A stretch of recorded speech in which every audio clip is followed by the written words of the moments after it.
on RCI, Monday to Friday, 12:45 to 2 p.m. The Lunchroom. Informative, enlightening, provocative, engaging. The Lunchroom on RCI. Food for thought. The station that gives you, more lunch.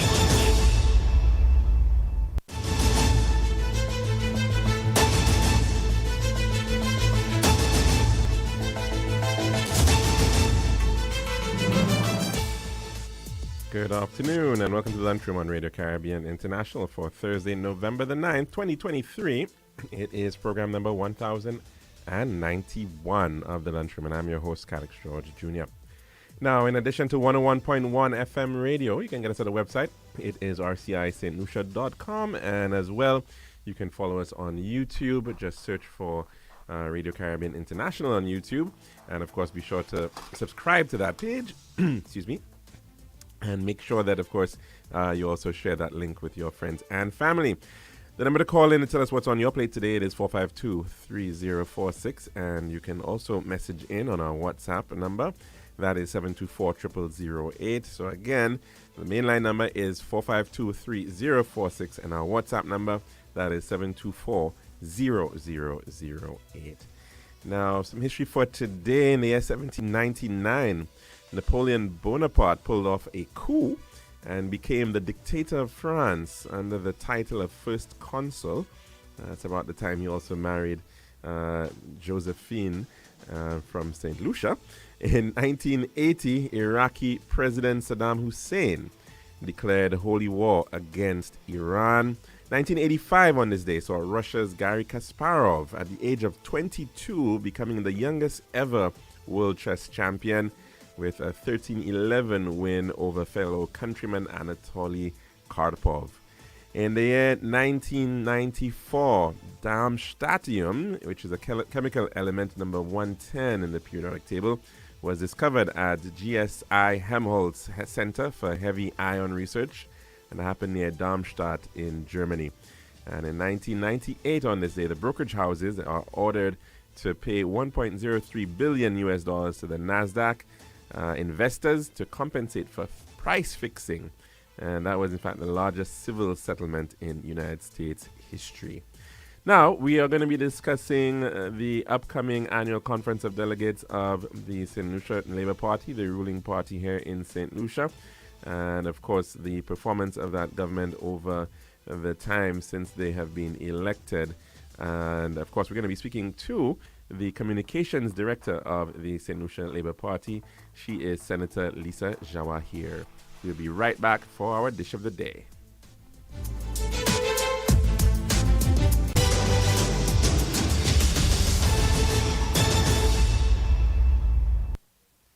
The Daily Dish is brought to you the kind compliments of our good friends at Tiles Plus. One tiles for your home, I see. Bathroom, kitchen, pantry. Need tiles for your balcony. Come down to Tiles Plus, satisfaction guarantee. Tiles Plus, Tiles Plus, Tiles Plus. Big tiles with unbeatable cost. Customer service, A+. With all kind of tiles, come down to Tiles Plus. We also got gasway and vanity. Box, doors, you'll see. Come down to mind nobody. We got the best tiles on island. Trust me. We are located Land Street in Castries, Bosses Jugosile, and Slack Street in Beaufort. Telephone number 453-7939. Tiles Plus. Serving now, the Daily Dish. And welcome back to our program for today. Now, as I mentioned just a little while ago, the St. Lucia Labour Party is having its annual conference of delegates, and that is happening this coming Sunday at the Foassaw Primary School in the constituency of Babonneau. And I think this is about the third of such one of those, 2021, 2022, 2023. Yeah, the third such of these annual conferences that the ruling party is having. Of course, it has annually. And undoubtedly, it's a time for, getting to the public and communicating their performance over that period of time. No doubt, of course, also perhaps the challenges that have to be overcome.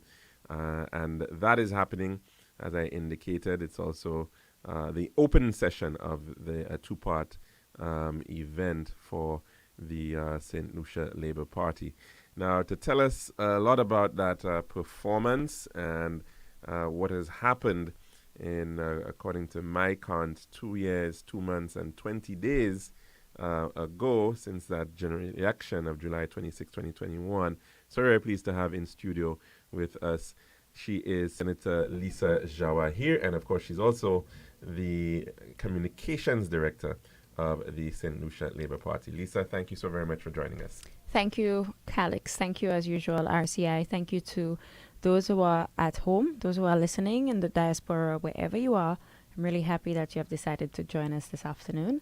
Thanks for the introduction to what we are about to discuss, Calix. And it's really a critical point for the St. Lucia Labour Party, where we continue to manage our internal business. What has transpired over the last few months is every constituency, all 17, has held their annual general meetings. Now, the SLP has branches in every constituency to ensure that the business of the party is continued.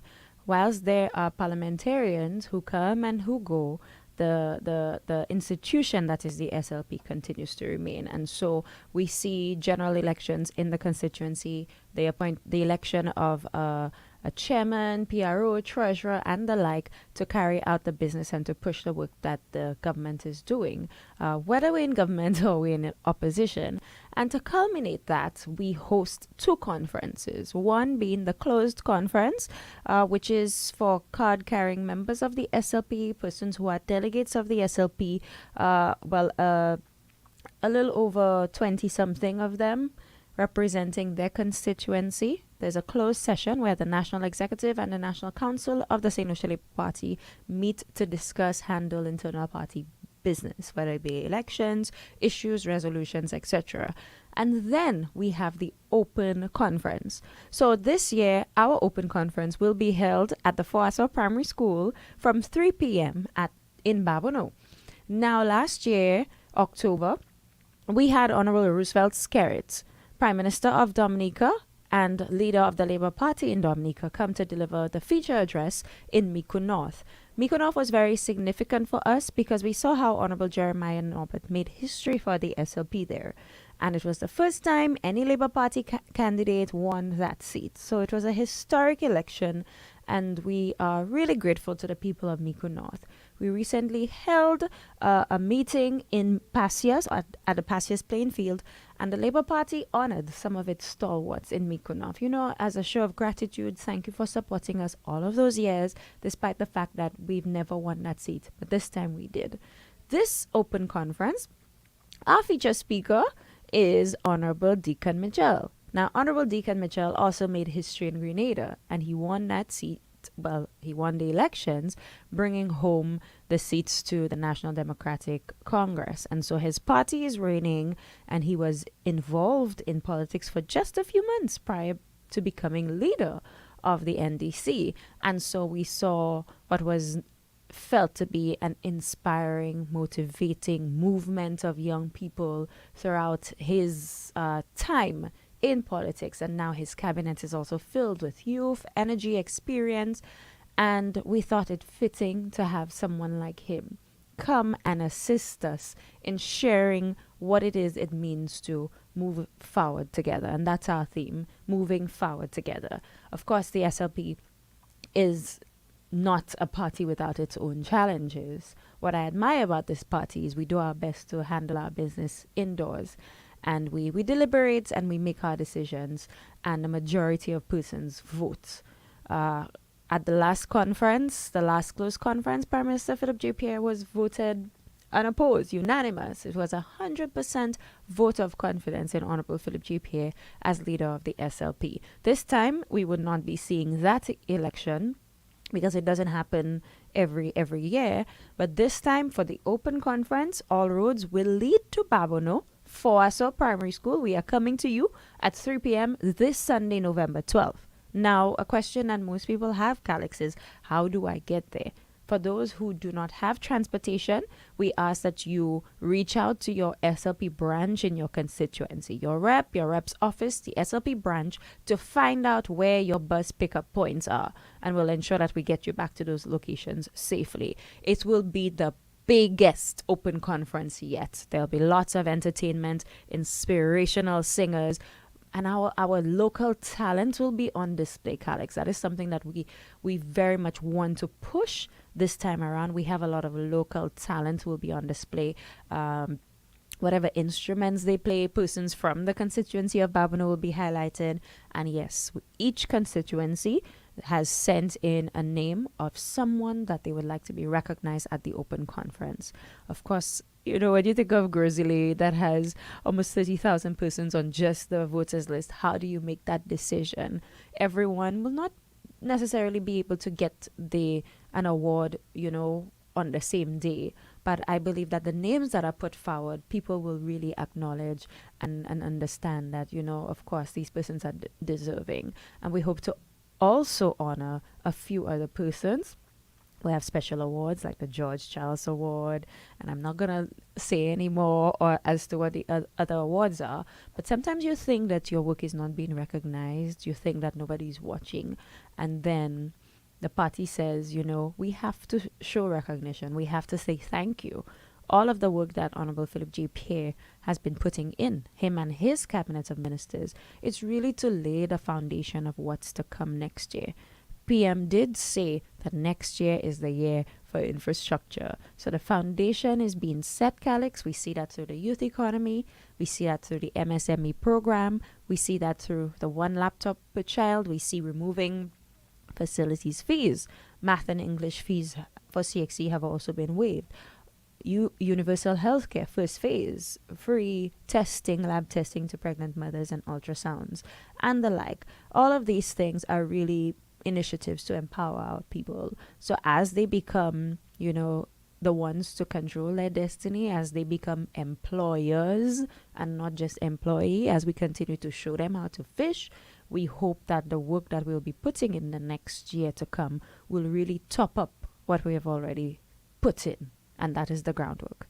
So, as I mentioned, we are now 2 years and 2 months in. I'd say 2 years and 3 months. Not even 2.5, and not even halfway yet. And you have another 2 years and 9 months or so to go in terms of when an election would generally be called. Of course, we do know it can be called at any time. Thus far, I mean, you did mention, of course, the year of infrastructure. Is going to be coming on next year, of course, which is just around next the corner, budget. really. In any case, what do you think have been the biggest challenges thus far for this ruling government? The biggest challenges I have realized for this administration were significant in a way that we simply did not have control over them. We inherited a deficit. We came in post-COVID, well, towards the end of the COVID pandemic. People had lost their jobs. Persons were displaced. Thousands in the hospitality sector. You know, businesses had shut down. Young people were unemployed. Single mothers could not figure out how they were going to put bread on the table. The biggest challenge was dealing with a lot of external factors, supply chain issues, the cost of shipping going up. And that is what has led to several subsidies and initiatives implemented by the PM, which, yes, albeit short term, can really somewhat cushion the blow.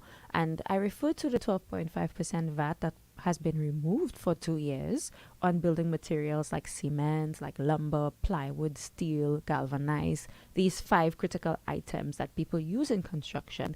The removal of VAT on that certainly goes a long way, because by the time these items reach our shores, Calix, the prices of them have almost doubled or even tripled. And it has become really unbearable. Now, St. Lucia has the largest basket of zero VAT rated goods, more than any country in the Caribbean. Yet still we feel the effects of inflation caused by the COVID-19 pandemic, caused by the war, the Russian war on Ukraine, because, you know, in Ukraine and Russia, we get a lot of our wheat, we get a lot of our fertilizers. The Minister for Agriculture has on several occasions done his best to provide, on 2 occasions in fact, 30% reduction in fertilizer That goes a long way. So think about a bag of fertilizer at $100, and you have to take out $30 on that. Calix, that is significant. So government has had to find very creative ways, whether it be removing VAT on sanitary napkins for 2 years, whether it be on subsidizing food, like flour, whether it be losing on millions in revenue annually, like 49 million on subsidizing fuel, whether it be cooking gas and gas at the pumps. And we have to find ways to recoup that revenue. That is why the SLP somewhat had the foresight that we'd inherit a situation like that. And so even in our manifesto, you the people, we spoke of using a portion of the GDP to be able to strengthen our health sector. And that's what the health and security levy was implemented to achieve Right. that. And let's speak a little bit about the health and security levy, because that has been coming under a lot of criticism of late in terms of the government being aware that there are inflation issues, and it seems as if adding on that levy at this time is actually a pro-inflation measure. It's having an impact in terms of the rising prices. What's your response to that criticism? I certainly understand how St. Lucians feel. We are at a situation where we inherited all those things that I discussed. And we also came into government not knowing what truly the financial situation was. What was said is certainly not what was discovered. And so having to focus on strengthening the economy, inheriting a deficit, now we're at 18.1% growth, and we continue to see improvements in that. There has to be an opportunity or an avenue for us to find the money to continue subsidizing those items, Calix.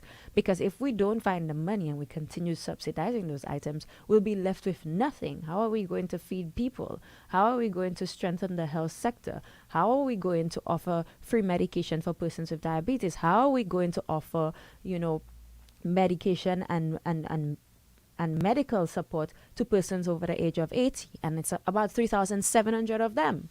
That's a lot of persons. How are we going to do all of those things if we cannot collect some form of revenue? I believe truly that it was a really tough decision for the Prime Minister and the Cabinet to make. Nobody wants to come and say, I will do this just because. Nobody wants to come in and add a levy. If the financial situation was better, there'd be absolutely no need for it. But just this year, Prime Minister Philip JPA had to allocate about 32 million to pay a contractor for work on St. Jude. Although that is incomplete, the levy for the year will attract about 32 to 33 million. And then whether we break even or we still over, it's not going to solve the problem, Calix, but it's certainly going to cushion the blow to some extent. There's no right time to do it. We have no idea what's going to come next. We don't know if there's going to be another pandemic. We don't know how quickly what's happening on the Gaza Strip will impact the Caribbean. We have no idea what the international powers and the international countries are going to do next. And already when they sneeze, we catch the cold. Even on a regional level, CARICOM is trying to do their best to reduce the food import bill by 25% in time for 2025. I understand they're almost halfway. Very ambitious, and I believe that is a very good thing that they're almost halfway. But in St. Lucia, we usually feel the effects. I don't think we're halfway, are we? Well, that is what they stated in terms of them achieving that goal. That was said by the Prime Minister of Bahamas just a few months ago when heads met in Bahamas. So with that said, it is truly a tough decision, but we have to find the revenue to subsidize some of these things. And now the population is really calling for more items to be price controlled. The population is really calling for more items to fall under the subsidy list of government. So with those pressures, we have to find a way to be able to pay for these things so that the average man and woman doesn't feel it in the end. And that is why the health and security levy was implemented. A lot of people will be saying that, we elected this St. Lucia Labour Party government to make things better. We were told by this party in opposition there were significant challenges in terms of corruption, mismanagement, poor spending, and so therefore they took a decision to vote the St. Lucia Labour Party in. They're now, of course, seeing that they want justice, number one. They want a sense that the people who caused them to be in this position account for what is going on in the first instance. Where is that at? The issue of tackling corruption, it was certainly a major platform of the St. Lucia Labour Party. Yes, definitely. And the party's responsibility, of course, is to hold the government accountable to ensure that the promises it campaigned on are fulfilled. So I will just reiterate what Prime Minister Pierre has already put out there, because of course I don't speak on behalf of the government. I'm not privy to the internal cabinet discussions. But in essence, what Prime Minister Philip J. Pierre has said is that these investigations are ongoing, Calix. These investigations are happening. When he said he was going to implement the special prosecutor, when he allocated that $1 million to the Swift Justice Program, what do we think that is for? The Swift Justice Program is to ensure that the backlog of cases are dealt with. So when these new cases have to come before the courts, Calix, best believe there will be examples that St. Lucians will understand that this SLP administration is anti-corruption. We've started with the legislation, the Public Debt Management Bill, which really opens up the government to heavy scrutiny, was not voted by the opposition. And I can speak for my time in the Senate. The leader of government business, Honorable Gibeon Ferdinand, on several occasions pretty much begged the opposition to support, because at the end of the day, it opens a government up to heavy scrutiny. And Dominic Fady, the senator, leader of opposition business, refused to show support for that. Now, I think that is very glaring. I think that is very telling to the population which party believes in anti-corruption. Honorable Philip J. Pierre campaigned heavily on that, on transparency and accountability. And I believe in him. I believe when he says these investigations are ongoing, that exactly what he said is going to happen, Calix. Of course, there will be challenges because these are heavy portfolios to fulfill, but we cannot be in a situation where corruption is encouraged. And whilst the population in general is not privy to every detail as to hiring of a special prosecutor or who is going to be prosecuted, not for any political gain, but to really show accountability, because it's people's money we are spending. We've lost 118 million on St. Jude. We just got 200 million, or we have negotiated for a loan for 200 million to finish St. Jude, the only government to ever secure financing for that. So coming back to the matter of special prosecutor, because that, of course, is something that a lot of people have been asking questions about. It's like we mentioned, it's 2 years now. It's been mentioned in throne speeches, I think in budget addresses. I believe money was allocated, I think $1 million to support the work of a special prosecutor once that position has been filled. Any idea as to where that is at now? Because the last I think we heard that there was somebody selected, but that individual has decided not to take up the position. So where is that at? So I haven't received or seen any statement from the Judicial Services Commission, because they are the ones responsible for that. And Prime Minister has really stayed clear of that. This is a promise he made to the people, and he's allocated the resources. He's put the policy in place, and at the end of the day, he will not want to interfere so as to be perceived as making this a political venture. I think the public has every right to ask at every occasion when it's going to be done. And even with that said, I do believe that through this term, in this term, that we will definitely see some sort of reaction to that. We'll definitely see, at least somebody holding him that role. We will see and hear more of what the discoveries were made. But right now, we cannot compromise a lot of investigations that are ongoing and release information that, can perhaps sway the discussion, because I believe that the Labour Party wants to do this the right way. And yes, the Labour Party administration is constantly under pressure to get it done, but Honorable Philip J. Pierre wants to ensure he goes through the process to get it done. And when he does so, at the end, he knows that he's done the right thing. I think that is very important for us, and we have been patient with it. So we'll allow the government to continue its investigations, and very soon we hope to hear more about that. But when you say investigations Investigations are ongoing. That has been by said. whom? I do not know who is appointed by the Office of the Prime Minister or by the government of St. Lucia. The party will not be privy to that. It's only, cabinet members likely who may have an idea, or even just the Prime Minister himself or the Judicial Services Commission. But is it, when you say so, is it the Attorney General's chambers who's initiated this, or is it some? I mean, we did hear some mention of the of Mr. Bob Lindquist, I think it is, being re-engaged on Well, this all matter. the Prime Minister has said is investigations are ongoing. So we do not know which lawyer is the one investigating, but it has come from the leader of the country, the Prime Minister, that investigations are ongoing. Mm-hmm. But on the matter of appointments, and in the case of the special prosecutor, and you did mention the Judicial and Legal Services Commission, do they not also have a responsibility to account in terms of this matter? I mean, because they make appointments all the time. So one Well, would think I would that imagine, in this yes. instance that there should be some level of an assurance that in fact if the position is available it can in Yeah. fact be filled. Well, as I mentioned, I haven't seen any update from them on that. I do not know the policy or the operations, how the operations of this Judicial Services Commission works in terms of at what point they engage the public or if they ever make any part of the process known until it's done. Usually, I think that's the case. Now, we're actually due to take in a break for our weather report, so we're going to do this at this time.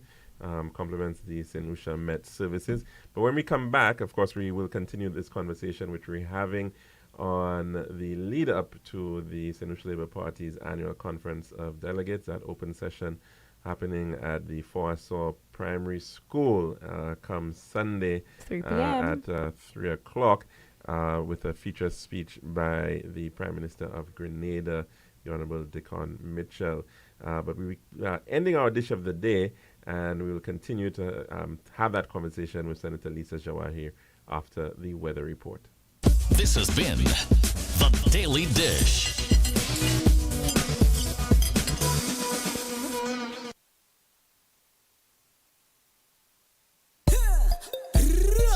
One tiles for your home, I see. Bathroom, kitchen, pantry. Need tiles for your balcony. Come down to Tiles Plus Satisfaction Guarantee. Tiles Plus, Tiles Plus, Tiles Plus. Big tiles with unbeatable cost. Customer service, A+. With all kind of tiles, come down to Tiles Plus. We also glad gas and vanity. Books, doors, you'll see. Come down to mind nobody. We got the best tiles on island. Trust me. We are located Land Street in Castries, Bosses Jugosile, and Slack Street in Beaufort. Telephone number 453-7939.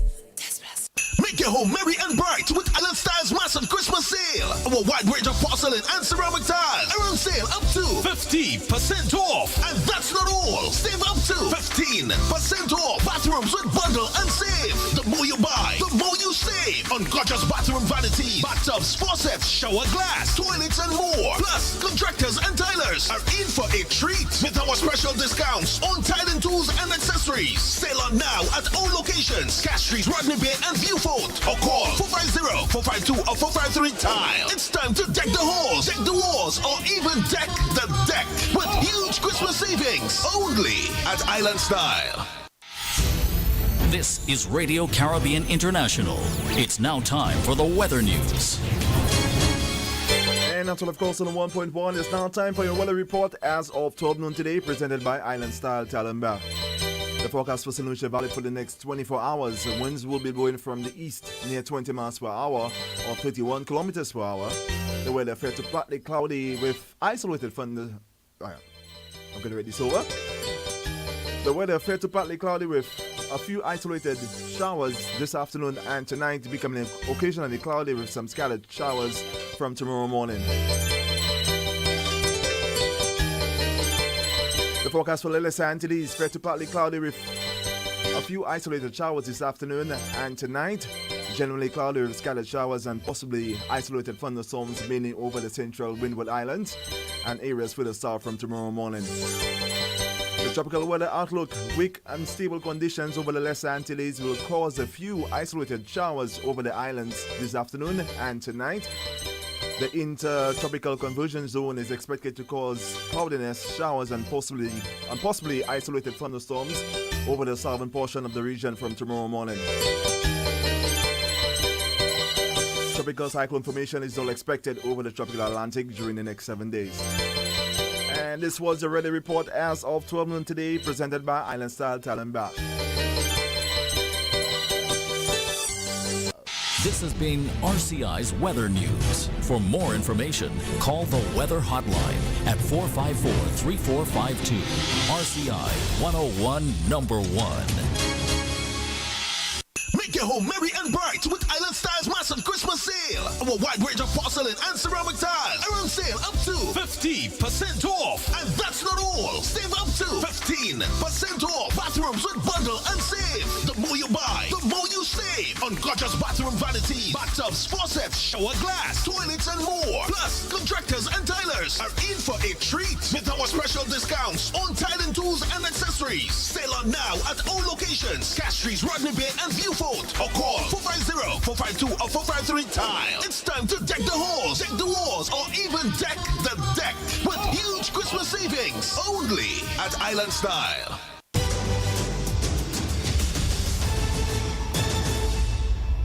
And welcome back to the Lunchroom here at Radio Caribbean International. And of course, we've been discussing some politics and governance matters with Senator Lisa Jawa here.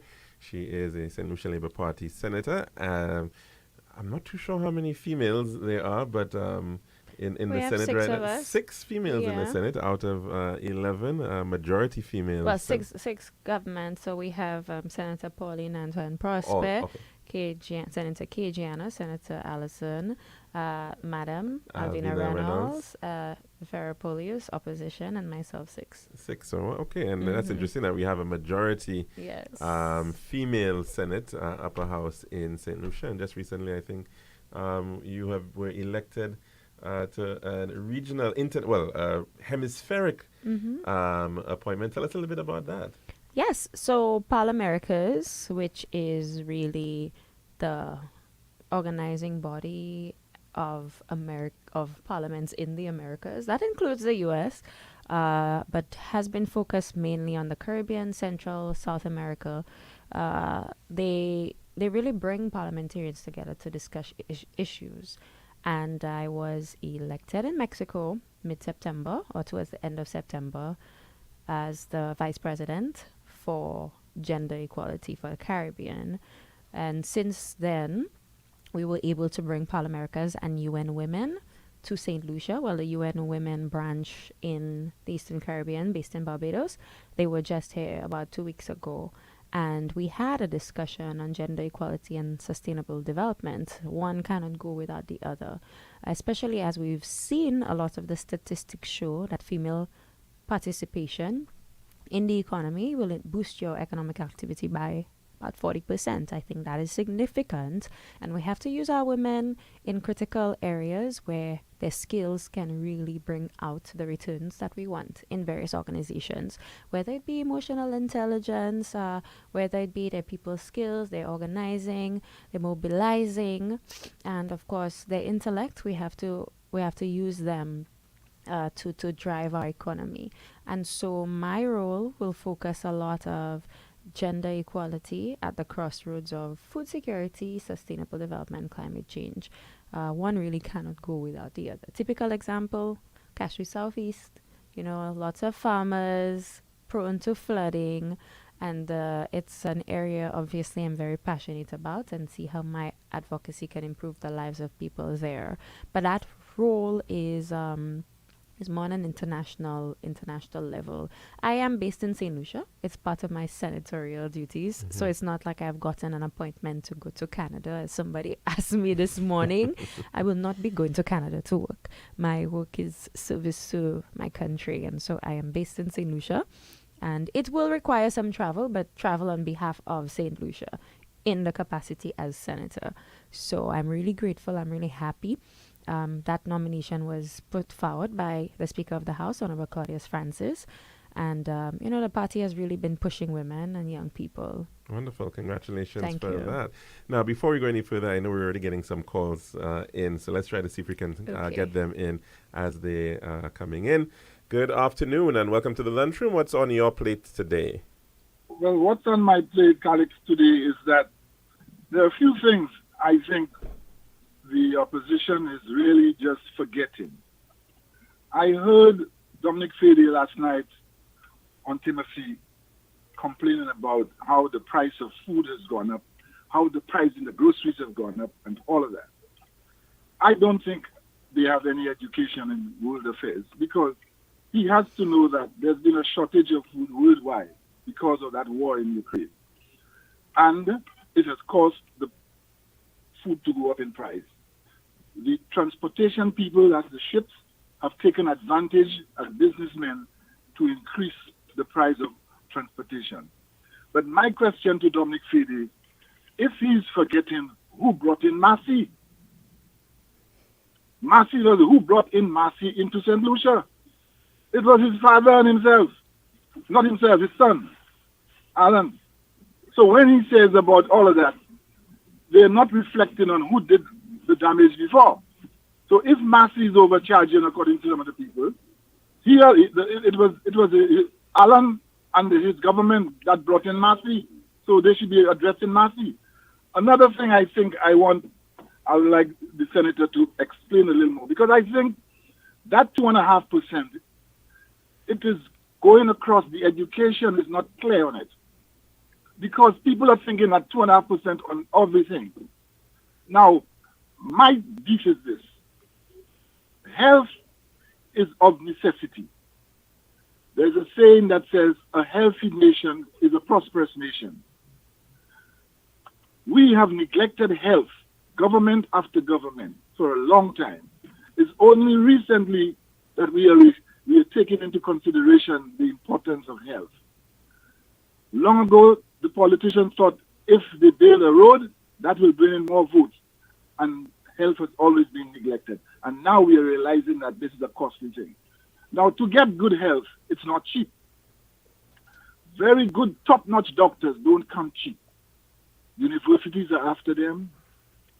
Private clinics are after them. So for you to get good quality, you've got to pay a little bit more. And I said to them, tell me, who on earth will not want to pay $1.50 or $2 more on taxation to bring in the necessary things that will give you the opportunity that when you go to the hospital, you have a second chance, other than buying a ticket to go to Rum Valley. I don't see who will not pay a little more for health. For instance, a cataract extraction, which is done here almost free. If you go to Miami, it's going to cost you $10,500 to do that same cataract. So we need good health. We have to pay a little more. They're complaining about no medication in the hospitals. I don't know where he got that from. No. The problem is that everything costs money. And two things, as I said before, on many times, many occasions, I see nothing to die for, but everything to live for. And I'll pay a little more to live longer. Mm-hmm. And I don't see how they're not seen in that respect. But they're using that 2.5%. And one thing the government has to do is to stop the companies that are manipulating and using that 2.5% to promote themselves and their products. They need to put a hand in that. Mm-hmm. And I'm saying to him that the security of a country is very important. Look at the problems we have with our youth today, shooting each other and killing each other. If you spend a little more for you to get the protection, wouldn't you not be happy that you can leave your house in Castries, go to town, walk around, night time you can walk freely around without being so frightened where you're going and how you're going, where you're going.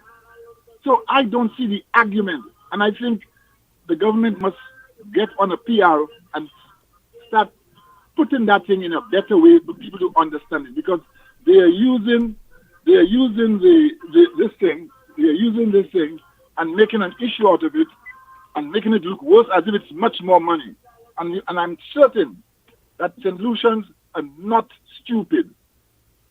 These are the two biggest concerns right now on their minds, and they will pay a little more to have it in a proper way and in a much better way than we're having it now. And the government right now, I ask them again, tell me what either one of them can do better than what this government is doing now. This government, for a long time, poor people were being neglected. And I know that for a fact. Now, this government is taking care of these poor people that were neglected for years. And charity begins at home. So I ask them, give me any plan you have for any ministry that you can improve what the government is doing now. They have no plan. So if you have no plan, shut up. As far as I'm concerned, you're not contributing. You love your country. You love to see your country prosper. That's what you're telling the voters out there. And yet you have a good plan and you're hiding it. That's a love? What kind of love is that? That's what you call puppy love. So we need to get them straightened out. We need to get them straightened out. And I'm saying not every little thing that they breach the opposition that you should pick up. Because a lot of them, I wouldn't even answer these guys. Because these guys are really ridiculous. You love your country and you have a good plan to improve the lives and the country economically, and you're hiding it, and you're telling me you have love? Let them answer these questions. And if they have a plan and they love their country, come out with the plan. Because anytime I have a suggestion that I think may make sense, I come in out with it. I'm not hiding it. I love my country. When your country is doing well, you're doing well too. They've forgotten that. Thank you very, very much for that contribution, caller. And I think we're going to get a response from Senator Jawa here. Of course, we're just, I think we could identify the caller as Dr. Keith Mondesi, former Minister of Health under the King administration. But raising some of the issues right now in terms of plans, I think there was, in fact, one video that I saw recently that actually looked at what was said by then Alan Chastney as Prime Minister regarding the whole matter of funding national health insurance, as he had pointed out, and the levy idea already being touted as the means to actually fund healthcare at that point. And now, of course, you're seeing so much criticism of that very same idea. If I were Alan Chastney, Calix, I would take credit for the implementation of the health and security levy, because he was the one in 2019 who said that it was being looked at. But then again, it was right before election. So, campaign and election more important than people's health. So that is the hypocrisy we continue to deal with. And like Dr. Mondesi pointed out, if you love your country, you will do what you can to push. There's a space for being in opposition and for opposing, and there's a space for country first. But you think they don't know, Dr. Mondesi? They know. Because on a political platform, they had the mics in front of them, they had the cameras in front of them, and they were telling their supporters and people of St. Lucia that there's levy on Sakshebo, which is a lie, Calixte. And I think leaders need to be responsible, and they make it so difficult for people to understand what is truth and what's not truth, because they believe you've held the highest office in the land, so you should be telling me the truth. And politicians continue to play on the ignorance of people by coming blatant and lie to them, Calix, and that is unacceptable. So, to address what Dr. Mondesi said, the health and security levy is on imported goods and services. It's not on food. It's not on food. It's not on medical testing and medical supplies. It's on certain equipment. And even with the persons who provide the equipment for certain testing, they recently received a break from government as well. So in different avenues, the St. Lucia Labour Party administration is really trying to cushion the blow for the people. But Senator Jawa here, should the agencies like the Consumer Affairs Department be doing a little bit more regarding educating people as to what is causing the prices, what are the comparative prices of goods out there? Because, I mean, as you rightfully have said, and we've heard it from Prime Minister Pierre, that the health and security levy is not being placed on food items. But, of course, people are going to the supermarket and they're seeing the increase. Very large increases in those very same food items. And so, and of course, we're also seeing to some degree agencies are very well saying, and entities are saying that, it's because of the health and security levy that this is in fact happening. And that is so sad. So should there not be a little bit more information coming out in the public domain to shed that light on this issue of what is causing those increases that we're seeing? Yes. So To answer that, I think more can be done because they are doing it, but perhaps it's not reaching certain mediums. And I have to say hats off to the PS of Commerce, Miss Sophia Henry. She has been on the media. She's held some interviews. Last week she was featured in the news talking about, talking about this and the impact. And, it's several discussions, price control, etc. What we need to see more, and I would agree with you, is to use different channels to bring out those messaging, creative channels to tackle people where they are, whether it be young or elderly. It's not just television, it's not just news. Let's hold that point just a bit we can take in another call at this time. Good afternoon. Welcome to the lunchroom. What's on your plate today? Hi, good afternoon, Alex. Good afternoon, Ms. Jiraiya. Hello, good afternoon. Afternoon, caller. Go right ahead. You hear me? Yes, we're hearing you now. Go ahead. Yeah, I just want to echo the some of the sentiments of the last caller and a few other things I want to add on. I must say, I live in St. Lucia, born and raised here, as many of us, and like I've always said, we have to chart a country and carve a country and a way forward, whereby our children and the generations coming can benefit from. I cannot help but echo the words of former Prime Minister Dr. Kenny Anthony in the House when he was asking the question, when would former Prime Minister Shastney be held accountable for the colossal waste of funds that went or was expended through his term. And that's a lot of debt that we know was wasted. And that's debt that we would have to pay back and our kids would have to pay back. Now, when debt and borrowing is always mentioned, someone always say, but other prime ministers have borrowed. Look, Philip Chipier is borrowing. I've always said there's nothing wrong with borrowing, but at least you need to see what the money was borrowed for. Mm-hmm. This past administration borrowed what? I think in the region of $400+ million, and to date we cannot see what it was used to do. And these are monies that coming generation, including you and I, would have to pay. So I echo the sentiments of Dr. Kenny Anthony again. When will they be held accountable for such a colossal waste of financial resources, especially on what happened there at the proposed St. Jude's Hospital, or the box as it is normally referred to in Vieux-Fort?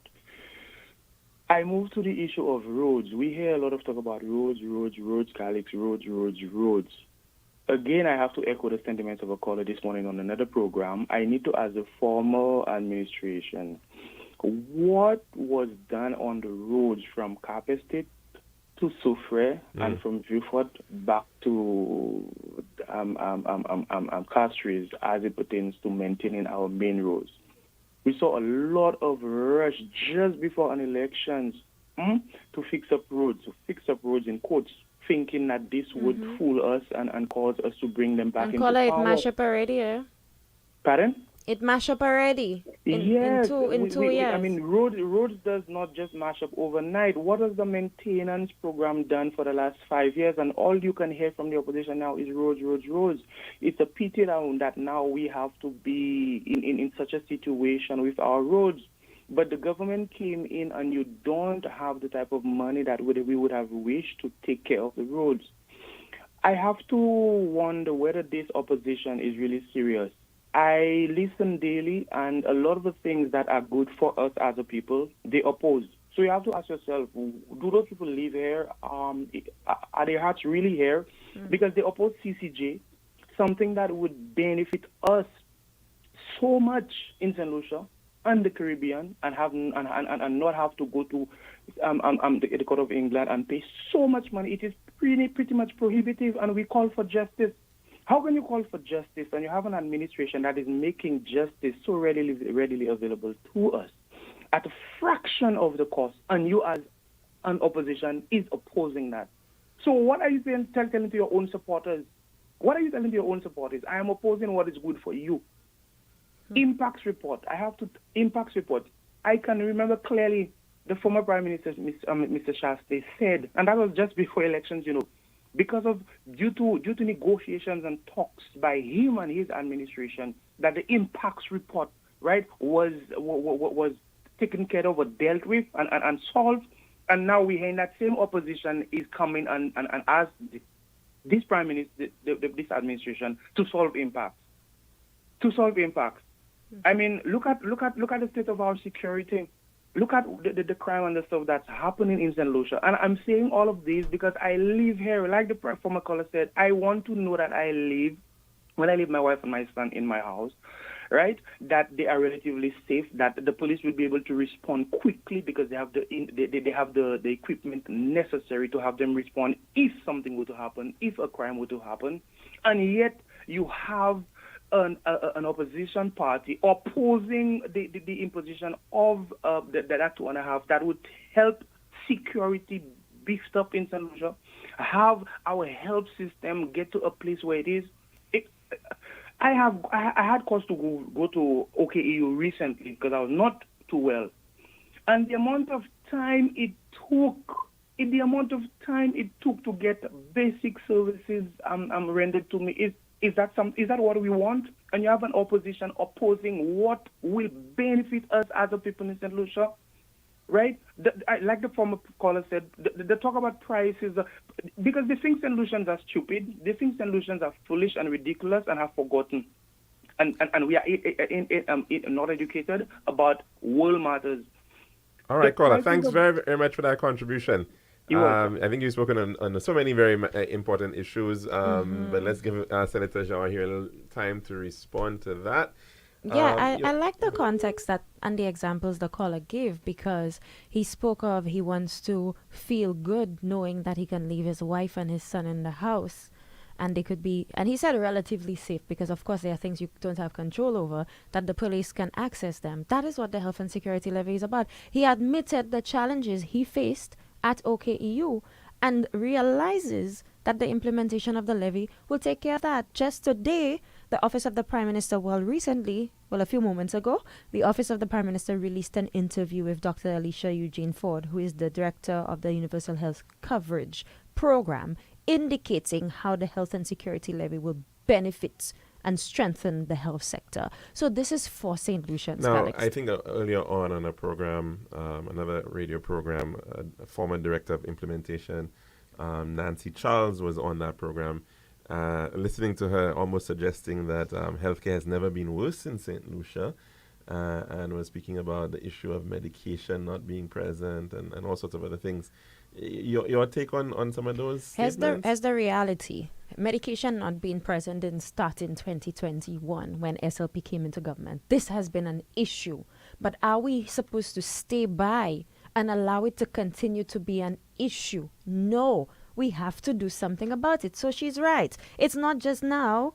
It's been there in her administration's time, before her administration's time. But we have to do something about it, and now is the time. We cannot go any day longer and not prioritize the health of our nation, which is the wealth of our nation, taking care of our people to ensure that they can take care of themselves, to take care of their families. That is absolutely important. So when the opposition opposes and they stand and in Parliament and they've said, I think you should do this, do that, we've welcomed many of their suggestions, especially in the Senate. But what we will not yield to is oppose for opposing's sake, because what is fundamentally important is to put people first, and that's people over party, people over politics. It's country first. When we go, Calix, when you go, when I go, it's the other young ones who are coming up who are going to have to feel the brunt of what is happening now. We have to make life easier for them, Calix. We have to make things more affordable, and the health and security levy will certainly allow for strengthening of our health sector and strengthening of our police force and national security. The criticism about roads, I think we've been seeing that maybe over the past couple of weeks. I don't know.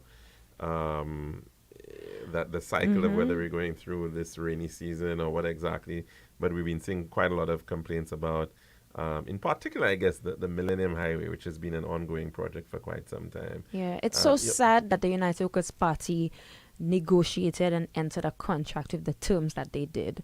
And that is the disaster that has become the Millennium Highway. And I will say it, that is the disaster that has become the Millennium Highway because of the negotiations and the terms by the United Workers' Party. This Millennium Highway must be done. It is a nuisance. The issue is a nuisance to all of us. I feel it. I'm in traffic too when I'm down there. And yes, I have to pass through the back road, Dayglow. Government of St. Lucia Prime Minister has had to make some firm interventions of recent to ensure that this is done. Minister Stevenson King has had to make some firm interventions to ensure that this is complete. Yes, the roads are in a deplorable condition. Yes, I will say, and I will wonder, and I'll ask the question, what happened in the last 2 years? But guess what? We are in here now. The people have asked for us to take care of it. I know that remedial works continue. I see the whole of Boseju have almost the whole of Boseju have carpet now. Going to Kazaba, to Cap Estate has carpet now. Even my little area has better roads now. I mean, after 2.5 years, I, as a sitting member of parliament, still had to wait 2.5 years. There were no favors extended to me, It was when the Ministry of Infrastructure was able to get to my area to do the potholing. But I see a lot of it is being done. I really feel the plight of persons with their vehicles because it's not easy, Calix. There is a bit of irony in terms of that project with Millennium Highway and West Coast Road because that project had been promised, I know. It was originally supposed to be for another road project. The money got put into for that reason from the UK funds, and we've been hearing about that. I think from budget after budget after budget. Yeah, we have to get it done, Calix. We have to get it done. Finally got started, I think, around 2020, 2021, and of course it continues to drag on. Let's take in our final call probably for this program. Good afternoon. Welcome to the Lunchroom. What's on your plate today? Good afternoon, Mr. George. How are you, caller? Go right ahead. Not too bad. And good afternoon to your guests. Good afternoon, sir. Yeah. And the question is, we have to ask the UWP government what happened with the money that they put on the petrol tax that goes in a thin tank. So when they're going to open that tank, that's all you have to ask them. You mean the lockbox, caller? The lockbox. Caller, where's the lockbox? Caller, if you know where the lockbox is, tell me because my Prime Minister cannot find Dominic it. Sede and what's the other one? Spider Montut is them going on with that road this and road that. They are the one to ask what happened to that lockbox. Yeah, it just disappeared in thin air and they're not talking nothing about it. But the Labour Party have nothing to fear because the Labour Party is ahead they're going and is ahead they're going.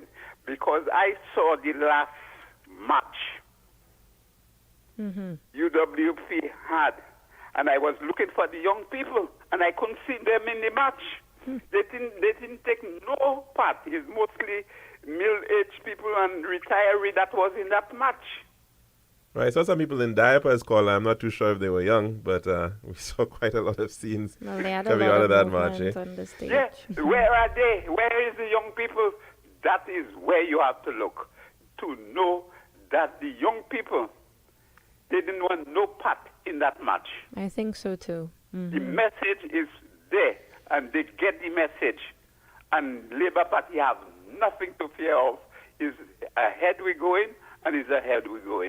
Thank you for your unwavering support, All right, caller. Caller, I want caller. to invite you Sunday, Calix, Sunday at 3 o'clock.